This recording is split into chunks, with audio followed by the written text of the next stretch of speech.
መልካም እንግዲህ ይሄ ሰራዊት ምን ያደርግ ብለን እግዚአብሔር ከሆነ ጦርነቱን ያወጀው ደግሞ ውጊያ የተጀመረው ደግሞ ሰው በስቶ ብዙ ችግር በስቶ ስለሆነ ሳይሆን ሁሉ የተሰጠው አጅሬ ከተሰጠው በላይ ያልተሰጠው አንዱ እግዚአብሔርን የመተካት ምኞት ነው። ለሰውም ደግሞ ያቺው ከተከለከለችው አንዷ ናት ይዛ ወደቀችው ብለናልና በጣም ብዙ ነገር አንስተናል። ሰው ውስጥ ነው ይሄ በተለይ እንደው የአመለካከት አስተሳሰብ ጦር ሜዳው ሰው ውስጥ ነው። ማሸነፉም ያለው ሰው ውስጥ ነው። መሸነፉም ያለው ውስጥ ነው። በሳኦልና በዳዊት መካከል የነበረውም የሳኦልና የዳዊትና የጎልያድን ጉዳይ ደጋግሞ ስለተነሳ እንደው ሚዛን ስሩ ብትባሉ ማን ነው ማሸነፍ የነበረበት? እሺ በጣም ጥሩ ጎልያድ። እሺ በእስራኤል ወገንስ ጎልያድን መግጠም የነበረበት ማን ነው? ለምን? ስልጣን አለው፣ የጦር መሳሪያ አለው፣ ልምድ አለው። ቁመቱስ እንዴ ከእስራኤል እኮ ዘለግ ያለው ነው ታውቃላችሁ። የሰው አይን ሁሉ ያረፈበት ነው። እነዚህ ሁሉ ነበሩት። ግን አንድ ነገር ነው በቃ በጣም እሱን ቁጭ ያደረገው። እሺ እግዚአብሔር ያሳያችሁ። እንደዚሁ አገር በዚህ ሁሉ ስልጣን ተሸክማችሁ እና ባላጋራ ደግሞ የውጊያውን ስልት ራሱ መርጦላችሁ ማለት ነው። እናንተ አንድ ሰው መረጡ፣ እኛም አንድ ሰው እናመጣለን፣ ሁለቱ ይጋጠሙ። ከዛ በኋላ በቃ አንዱ ሰውዬ ካሸነፈ ሁላችሁ እንዳሸነፋችሁ ይቆጠር አለ። በጣም ስትራቴጂው ነድፎ ነው የመጣው እና አሁን ሳኦል 40 ቀን እንደው በጌታ እንደው 40 ቀን ባላጋራን ማየት አያታክትም? ስትወጡ መጀመሪያ የምታዩት እና ህዝብ ይዛችሁ ማለት እና በጎልያድ በሳኦል እና በዳዊት መካከል አንድ የአመለካከት ማለት ነው የእምነት ከእምነት የመነጨ ነገር ግን ያ እምነት ደግሞ አመለካከቱን ነገሮችን የሚያይበትን ሚዛን ለውጥ። ሳኦል የሚያይበት ሚዛን ሌላ ነው፣ ዳዊት የሚያይበት ሚዛን ሌላ ነው። አንድ መጽሐፍ አንብቤ ነበር፣ እሱን ላካፍላችሁና ሊጀምር ብዬ ነው። ምክንያቱም ወደ ደረጃዎቹ ልንገባ ስለሆነ ማለት ነው። ሳኦል ወጥቶ ሲያይ የሚታየው የጎልያድ ግዝፈት ነው እና ፉከራው ነው የሚታየው። ሁሉ ነገሩን የተቆጣጠረው እሱ ነው። ከስልጣኑ በላይ ያ ፉከራ በጣም ወጥቷል እና በጣም ብዙ ነገር እዚህ ውስጥ የሚመላለስበት ነገር ይሄንን ሰውዬ ማን ይችለዋል ነው። ዳዊት ጋር ሲመጣ አሁን ዳዊት ጋር እንምጣ። ደግሞ ዳዊት ምን አይነት ሰው? ስልጣን አለው የለው? እንደ ጎልያድ ግዙፍ ነው አይደል? እሱ ማለት እሱ ለሞዴልነት ነው የሚመረጠው። ቆንጆ መልከ ምናምን ነው እንጂ ለጦር ሜዳ እኮ አይመረጥም በመሰረቱ። እና በጣም ነው የሚገርመው። ግን ስለ ጎልያድ ያለው አስተሳሰብ ግን በጣም የተለየ። መሳሪያ ነበረው ማለት ለጦር ሜዳ የሚመጣ። አሁን ጎልያድን ቢያቀርቡላችሁ ተዋጊ ብላችሁ አታሰልፉት በፍጹም። ትጥቅም አያሟላ ምንም አይል። ግን አንድ ነገር ያሟላ፣ ጠላቱንም በደንብ ያውቃል። ግን ከሱ ጋር ያለውን ግን በጣም ያውቃል ከሱ በላይ። እና በጣም የሚገርመው እንዴት ማሸነፍ እንዳለበትም ደግሞ ያውቃል። ሳኦል 40 ቀን ሙሉ እሱ ያልሞከረው ተገኘ እኮ አንድ ሰው እየተገኘ ምናምን ሲባል ማስታወቂያ ያወጣል። በበሉ እሱ መዋጋት ሲገባው ይህን ሰው የሚገጥም አንድ ሰው አምጡ እያለ የሚያጓጓ ሽልማት እየሰጠን ሰው ተገኝቷል ሲሉት እስቲ አምጡ ልጠይቀው ሲል ሲያይ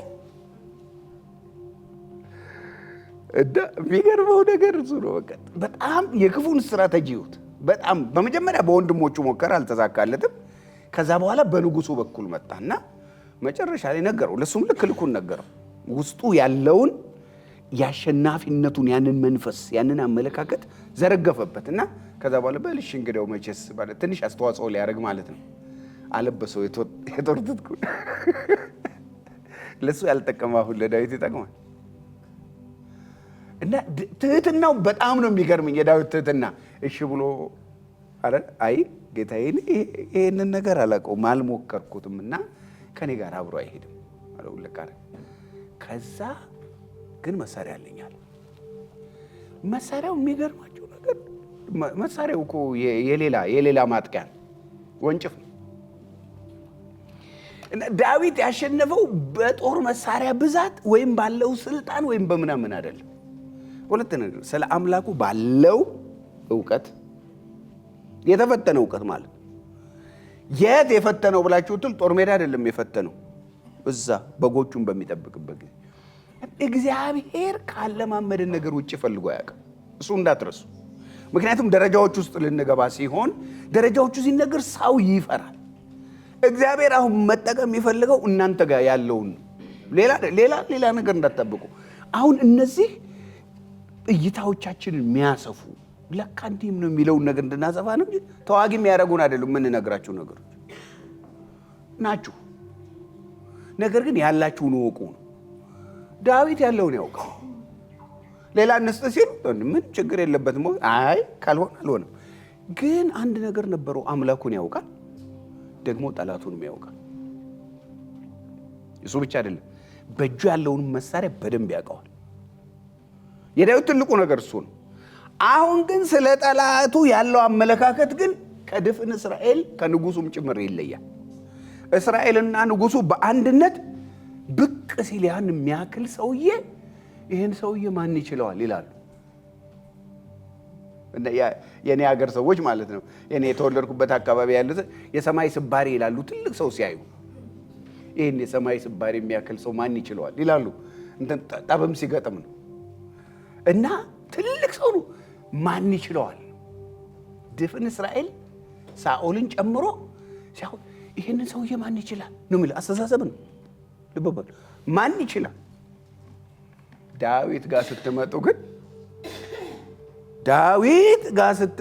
ዳዊት ደግሞ ጎልያድን ሲያይ ምንድን ነው የሚለው?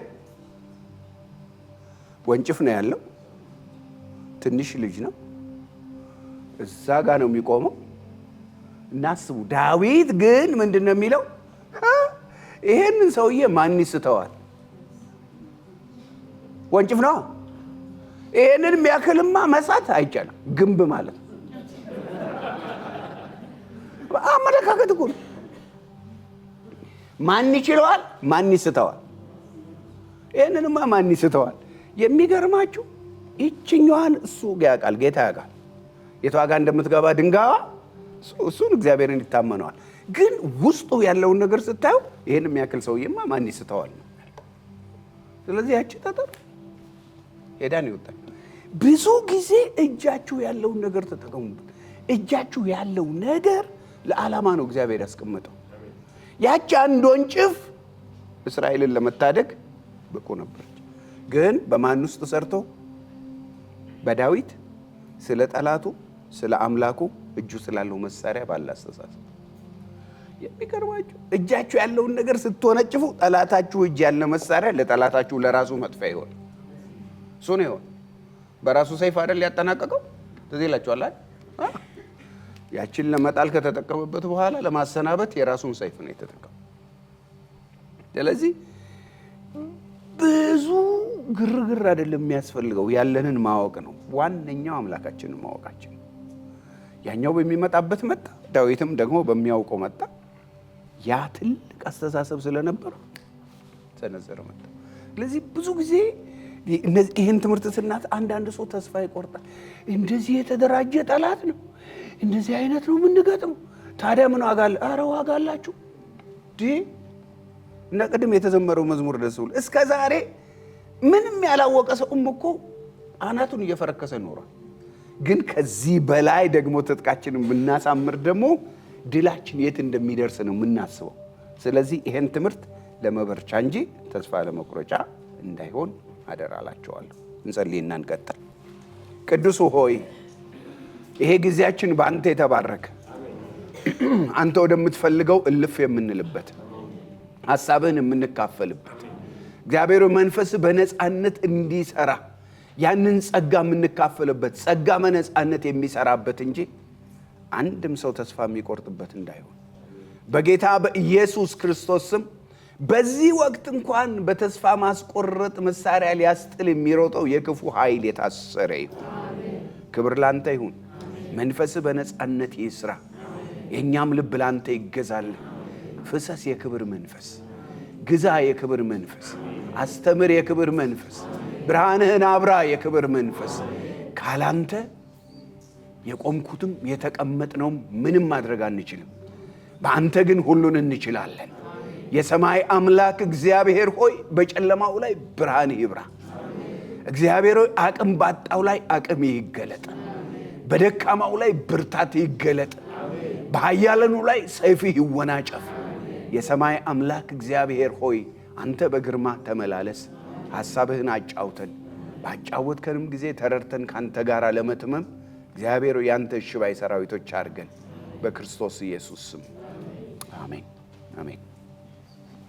እንግዲህ ይሄ ሰራዊት የመሲሁ ሰራዊት መሆኑን አውቆ መንፈሳዊ ውጊያ ምሪት እንደሚፈልግ አውቆ መንፈሳዊ ውጊያ ከምልጃ ጋር የተገናኘ እንደሆነ ይወቅ። ግን መንፈሳዊ ውጊያ ደረጃዎች እንዳሉት ደግሞ ማወቅ እንዳለበት ሁለተኛው የምንመለከተው እሱ ነው። መንፈሳዊ ውጊያ ደረጃዎች አሉት። በምድር ላይ ያለች አሰራር በሙሉ የየራሷ እርከን አላት። በጣም ብዙ ጊዜ ምንድን ነው የሚሆነው? ዳግም የተወለድነው በእግዚአብሔር ቸርነት አሜን አምኛለሁ ስንል ስለሆነ ከሞት ወደ ሕይወት ተሻገርን፣ ከጨለማ ወደ ብርሃን ፈለስን። በጣም ብዙ ነገሮች ኢንስታንት ናቸው። በጣም ፈጣን ናቸው። ይቅርታ አድርጉልኝ። በጣም ፈጣኖች ናቸው። ወዲያው በውስጣችን እና ስናገኘው ትላንትና ሞኝነት ይመስለን የነበረ ነገር አሁን የምንዘምርበት የሚያስደስተን ነገር ስለሆነ ሕይወት ሁሉ እንደሱ ይመስለዋል ብዙ ሰው። ልክ እንደ ዳግም ልደት ቅጽበት ሁሉ ነገር ወዲያው በቃ ግልብጥጥ ልውጡጥ የሚል አይነት ነገር ይመስለዋል። አይደለም። ሁሉ ነገር በፕሮሰስ ነው የምትካሄድ። እና ውጊያ ሲሆን ደግሞ አስቡ፣ ጦርነት ሲሆን ደግሞ አስቡ። መንፈሳዊ ውጊያ ደረጃዎች አሉት። ግን እንጠይቅ፣ ምንም ጥያቄ አንፍራ።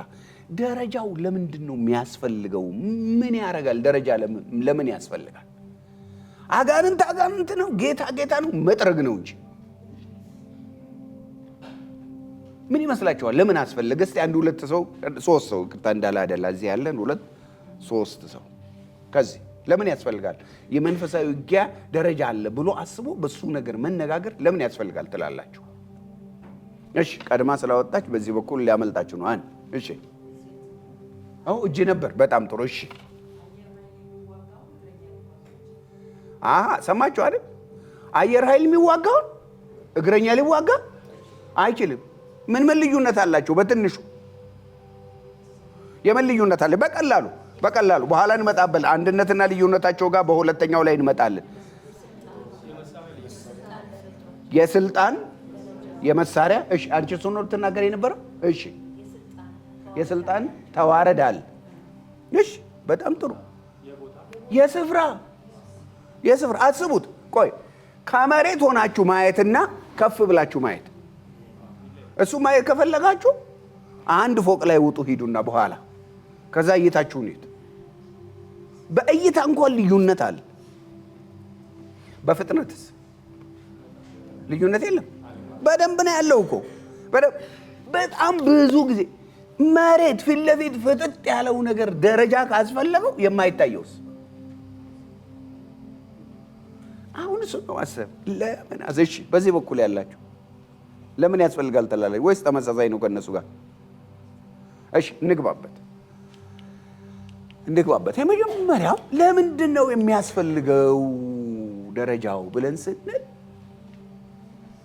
መጽሐፍ ቅዱሳችን ውስጥ እንገባለን። ጳውሎስ አንድ ቁልፍ ይሰጠናል። ፍንጭ ነው የሚሰጠው። ደግሞ ያችን ፍንጭ የሰጠው እሱ ያገለገለበት ያለውን አገልግሎት ክብደት ወደ መጨረሻ ወደ መቋጠሪያው ላይ ሊያስረዳ ሲፈልግ ነው የተናገረው። ቆላስይስ ምዕራፍ 1 ቁጥር 16 ጋር እንሂድና እናነባዋል።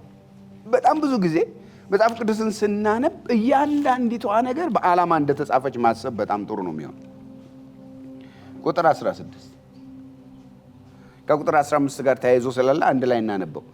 እርሱ የማይታይ አምላክ ምሳሌ ነው። የሚታዩትና የማይታዩትም ዙፋናት ቢሆኑ ወይም ጌትነት ወይም አለቅነት ወይም ስልጣናት በሰማይና በምድር ያሉት ሁሉ በእርሱ ተፈጥረዋልና ከፍጥረት ሁሉ በፊት በኩር ነው። ሁሉ በእርሱና ለእርሱ ተፈጥሯል።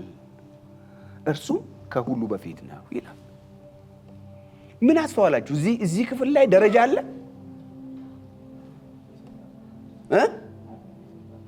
እሺ፣ የስልጣን ተዋረድ አለ። ተመልከቱ፣ አንቡት። ምን ይላል? የሚታዩ የማይታዩ ዙፋናት፣ ጌትነት፣ አለቅነት፣ ስልጣን የስፍራ ሳለ በሰማይ በምድር። አሁን ልብ በሉ፣ ጳውሎስ ምን ሊያነሳ ባለበት ቦታ ነው ይሄንን ያለው? ከህይወት ጋር ከእድገት ጋር የተገናኘ መሆኑን በደንብ እንድታውቁ ነው። ጌታ ኢየሱስ ክርስቶስም ጌታ ሲሆን በእነዚህ ሁሉ ላይ ነው ጌታ ይሆን። እነዚህን ሁሉ ለማስገበር ነው ጌታ ይሆን። ውጊያችንም ትክክለኛው ጌታ እንዲለይ ነው ማለት፣ ሰዎች እንዲያውቁት ማለት ነው። እኛ ተዋክተን ነው የምናስለቅቅልን ለእሱ ጌትነት ማለት አይደለም። እሱ ራሱ ጌታ ሲሆን ጌታ የሆነው በእነዚህ ላይ። አሁን ተመልከቱ፣ ምን ሊያነሳ ነበረ ሐዋርያው ጳውሎስ ይህንን ያስቀደመው? እንደዚሁ በትንሹ ዝርዝር ውስጥ ከገባው ስለማለት ቁጥር 28 እና 29 ጳውሎስ ለምንድን ነው ስለ ደረጃ የምታወራው? እዚህ ጋር ምን ልታነሳ ፈልገህ ነው? ምን ልታስተምር ነው? መቋጠሪያ ምን ልታረገው ነው? ሄዱት ቁጥር 28 እና 29 እኛም በክርስቶስ ፍጹም የሚሆን ሰውን ሁሉ እናቀርብ ዘንድ ሰውን ሁሉ እየገሰጽ ሰውን ሁሉ በጥበብ ሁሉ እያስተማር የምንሰብከው እሱ ነው። ለዚህ ነገር ደግሞ በእኔ በኃይል እንደሚሰራ እንዳሰራሩ እየተጋደልኩ እደክማለሁ ይላል። ሰውን ወደዚህ እውቀት ለማምጣት ማለት ነው። የሚገርማቸው ነገር በጣም ብዙ ጊዜ የመንፈሳዊ ውጊያ አቅጣጫዎቻችን እለት ከእለት ከምናየው እንደው ያደነቃቅፈናል። ከጤናችን ጋራ እንደው ከኢኮኖሚያችን ጋራ ከሚገናኘው ነገር አስተሳሰብ ላይ ተምራችሁ ስለጠበቃችሁኝ በጣም ነው ደስ ያለኝ ወገኖቼ። በጣም ብዙ ጦርነት እዚህ ውስጥ ነው ያለው። ሰውንም ማስለቀቅ መጀመሪያ ያለብን እዛ ውስጥ ነው። በአእምሮ ለመሆኑ ማንን ነው ያነገሰው? ሰው። እስኪ ጠይቁት፣ ጠጋ በሉና ጠይቁት እስቲ ለሰው አሁን ሰሞኑን ገዝፎ የሚታየው ምንድን ነው? እስቲ ሰሞኑን ጠይቁት። እስቲ አንድ ክርስቲያን ጋር ሄዱ፣ ገባ በሉና ጠይቁ። ሰሞኑን እንደው ትልቅ የሆነበት ምንድን ነው? እንደው አንተ ላይ በጣም ወይኔ አለቀልኝ ምናምን እንድትል የሚያደርገህ ምንድን ነው በሉና እስቲ ጠይቁት። ክርስቲያን ዘምሮ ሲወርድ ጠይቁት። ትልቅ ያደረገውን ትሰማላችሁ። ብዙ ሰው የሚገርማቸው ነገር የሚያየው ነገር ነው ጌታው። እኔ በጣም ይገርመኛል።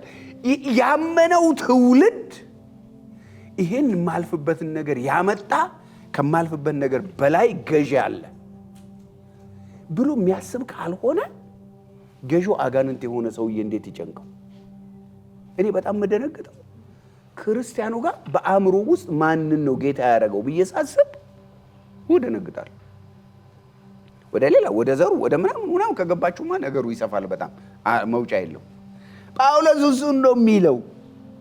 ከላይ ምን አንስቶ ነው ይሄንን ያነሳው በሉ። ከላይ ያነሳቸውን ነገሮች እዩት። ከቁጥር 19 አንስታችሁ እስከ 14 ድረስ ቤታችሁ በደንብ አጥሩ። ይህን ካነሳ በኋላ ወደዚህ ለማድረስ ነው የሚፈልገው። እዛ ሊደርሱ የሚችሉት ግን እዚህ መካከል ያለውን ባለስልጣን በደንብ ካወቁ ነው። ጌታ የሆነው ጌታ በእነዚህ ሁሉ ላይ ነው። እወቁ፣ እሱ እወቁ። የመጀመሪያዊቱን ቤተ ክርስቲያን ተዋረድ እንዳለ ታምን ነበረ፣ ደረጃ እንዳለ ታምን ነበረ። ስትገጥምም በዛው ልክ ነበር የምትገጥመው።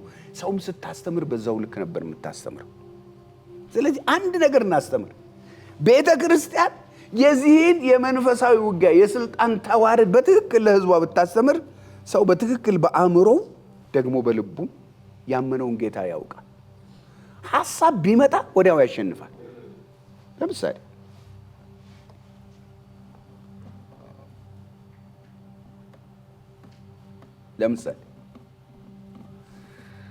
በህይወቴ ላይ የኔ ዋነኛ ባለስልጣን ጌታ ነው ያለ ሰው እኔ ነኝ ባንተ ላይ ባለስልጣን ብሎ የሚፎክር ቢመጣ ምን መልስ የሚሰጥ ይመስላችሁ?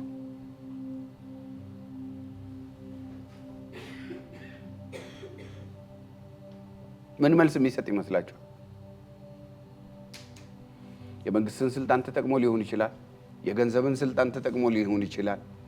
የባህልና የወግን ስልጣን ተጠቅሞ ሊሆን ይችላል ቢል ያ ሰውዬ ምንድነው መልስ የሚሰጠው?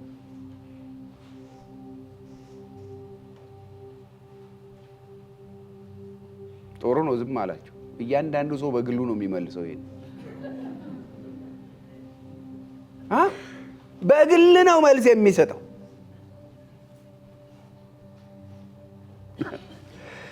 እና ወገኖቼ ይሄ ነገር ምንድነው የሚመጣው ነገር በሙሉ የሚያፍረከርከን ብለን ስንል እዚህ ጋር እየጨረሰ ነው እኮ ጦርነቱ። ተስፋችንን እየወሰደ እግዚአብሔር የተናገረንን እንኳን እያስረሳ ጭልም ያረግብናል። በቃ ዋጋ የለው ማለት እንጀምራለን እኛም አብረን። እና ጦር ሜዳው እዚህ ውስጥ ነው እየተካሄደ ያለው። እርከኑን ግን በደንብ ብናውቅ ሰይጣን በዚህ በኩል ይመጣል፣ ሰይጣን በዚህ በኩል ይመጣል፣ በዚህም በኩል ይመጣል፣ በዚህም በኩል ይጠቀማል የሚለውን ነገር ግን ካወቀ እንደ ደረጃው ራሱን አዘጋጅቶ ይጠብቃል። መንፈሳዊ ውጊያ ደረጃ ካለው ሰውን በየደረጃው ማዘጋጀት የግድ ነው የሚያስፈልገው። በየደረጃው ራሳችን ተዘጋጅተን ማለት ነው። ኤፌሶን 6 ጋር እንሂድ። አሁን አንድ ነገር አነሳላችኋለሁ እንዳትሩ። ኤፌሶን ምዕራፍ 6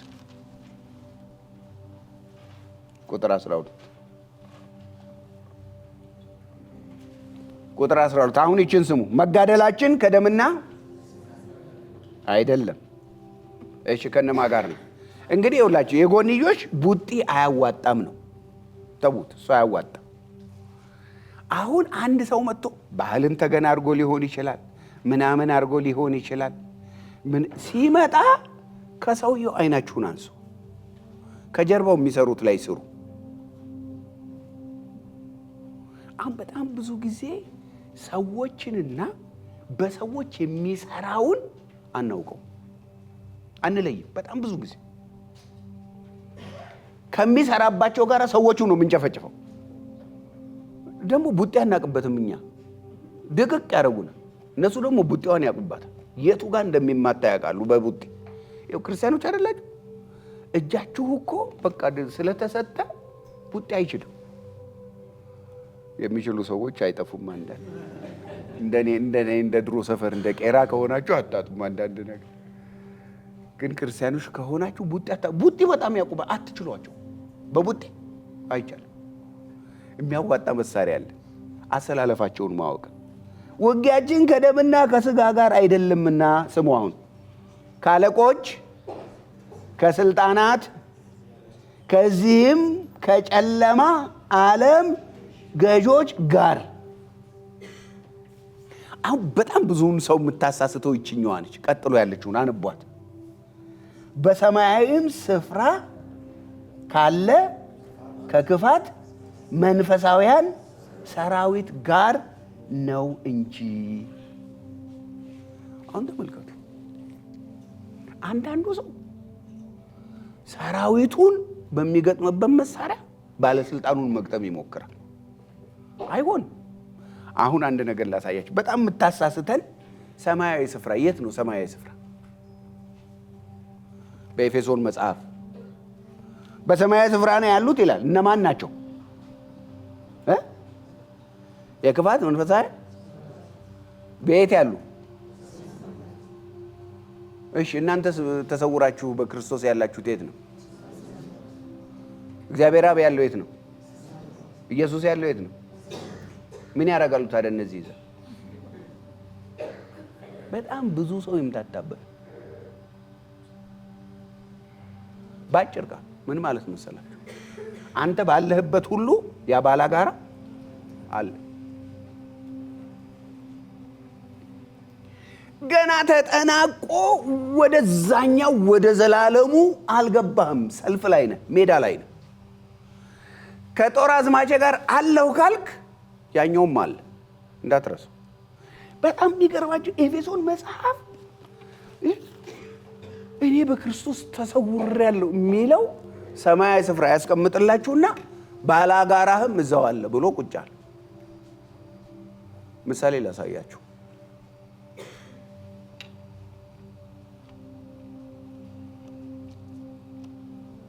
የማርቆሱ በጣም ስለሚመቸኝ ሰሞኑን እያስተማርኩ ስለሆነ በውስጤ ትኩስ ስለሆነ የማርቆሱን ላንብላችሁ።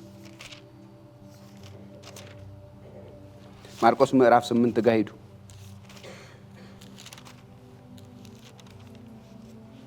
በጣም መንፈሳዊ ውጊያ እናንተ ባላችሁበት ሁሉ አለ። ግን ደረጃውን ወቁት።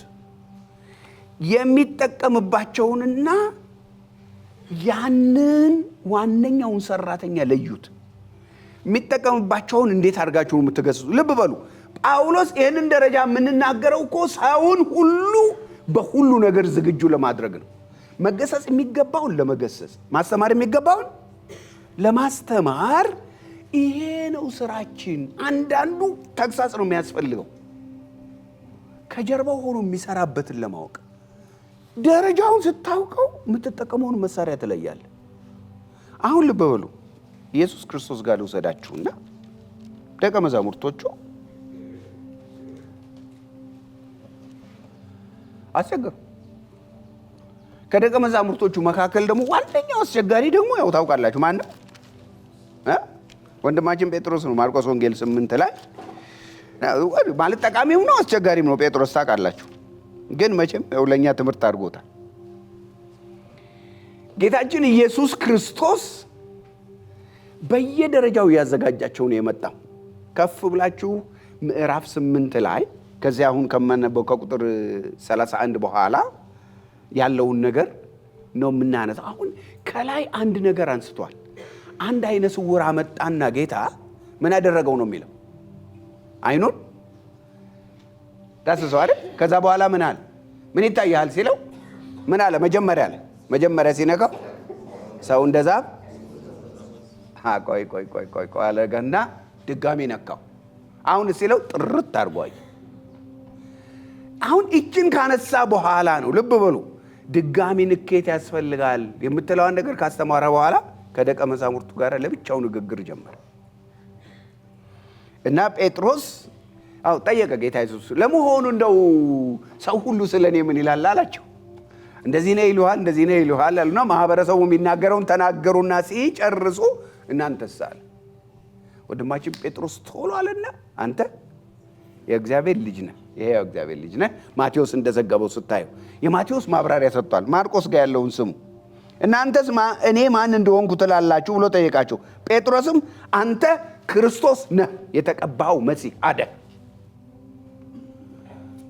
አሁን እንግዲህ ተመልከት፣ እቺ የሰማይ መገለጥ ናት። እዛ ጋር ጥያቄው ሲገለጥ የማቴዎስን ልዋስና ለማርቆስ ማብራሪያ ይሄንን ስጋና ደም አይደለም የገለጠልህ። ማን የገለጠልህ? አባቴን የገለጠልህ ተባለ። አንተ ክርስቶስ ነህ። እዛችሁ ጋር ቆሞ ኢየሱስ አጠገብ ከእግዚአብሔር ተቀብሎ በዛን ዘመን የማይባል አዋጅ ስለ ኢየሱስ ይናገራል። አንተ ክርስቶስ ነህ። ትልቅ መገለጥ ነው። ጌታም አደነቀው። ከዛ በኋላ ኢየሱስ እሷን አለና ስለ እርሱ ለማንም እንዳይናገሩ አዘዛቸው። አሁን ይሄ መገለጥ ይነገራል እንጂ ይደበቃል? ተናገሩ ነበር የሚባለው አይደል? መባል ያለበት ሂዱ ቶሎ ለፍልፉ ምናምን ነበር ማለት ያለበት። ዝም በሉ እንዳትናገሩ። ምክንያቱም ዕውቀታቸው ገና ከአጋንንት ዕውቀት ከፍ አላለ። ምክንያቱም ያውቁ ነበር የእግዚአብሔር ልጅ ነህ ልታቃጥለን ወጣ ምናምን ሲሉ ነበር። ዘግቧል። ልብ በሉ መጥራት አለበት። አሁን ድጋሚ ንኬት ያስፈልጋቸው። ስለዚህ የድካሚውን ንኬት ለመጀመር ምን አደረገ ጌታ ኢየሱስ ክርስቶስ? የሰው ልጅ አለ። አንተ ክርስቶስ ነህ ይላል እዚህ ጋር ቀየረውና የሰው ልጅ ብዙ መከራ ሊቀበል። ልብ በሉ ከእግዚአብሔር ያንን መገለጥ የተቀበለ ሰውዬ አሁን እየሰማ ነው። ይሄ ክርስቶስ ያለውን ሰውዬ ማብራሪያ እየሰጠ ነው። ክርስቶስ እዛው ቦታ ነው። ቦታ አልተቀየረ፣ የተገኙት ሰዎች አልተቀየሩ። እዛው ጋር ከሽማግሌ ከካህናት አለቆች ከጻፎች ሊጣል ሊገደልም ከ3 ቀንም በኋላ ሊነሳ እንዲገባው ያስተምራቸው ጀመረ። ቃሉንም ገልጦ ይናገር ነበር ይልና ጴጥሮስም ወደ እርሱ ወስዶ ይገስጸው ጀመር ይላል። አንተ እንደዚህ አይነት ነገር አይባልም። በእኛ ዘመን ስተረከላችሁ ማለት አይባልም እንደዚህ አይነት ነገር። ክርስቶስ አይመጥ ነው። ደስ ሲል በእውነት አይመስለንም እኮ የክፉ ውሰት አይመስለን። እግዚአብሔር የተናገረውን ሰውዬ እዚህ ጋር ደግሞ እንትና ሹክ ይለዋል።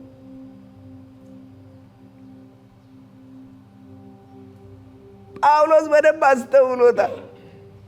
እና በጣም ነው የሚገርመው። እኔ በእምነት በክርስቶስ ተሰውሬያለሁ ያልከውን ሰውዬ ከጥቂት ደቂቃ በኋላ ስንመጣ መደበኛው የምድር ሐሳብ እንኳን ይጠፋ። በዛው እኮ ልብ በሉ። ሩቅ ቦታ አትውሰዱት፣ ሌላ ስፍራ አትጠብቁ። እዛው በተለይ እግዚአብሔር በደንብ ሐሳቡን ሲያጫውታችሁ ያን ጊዜ ጌታ ሁለንተናዬን ግዛ ማለት በጣም ነው የሚያስፈልገው። ምክንያቱም ወዲያው መሳሪያ ይቀየራል። እንትና ተመልከቱ። እርሱ ግን ዘወር አለ፣ ደቀ መዛሙርቱንም አይቶ ጴጥሮስን ገሰጸውና ወደ ኋላ ሂድ አንተ ሰይጣን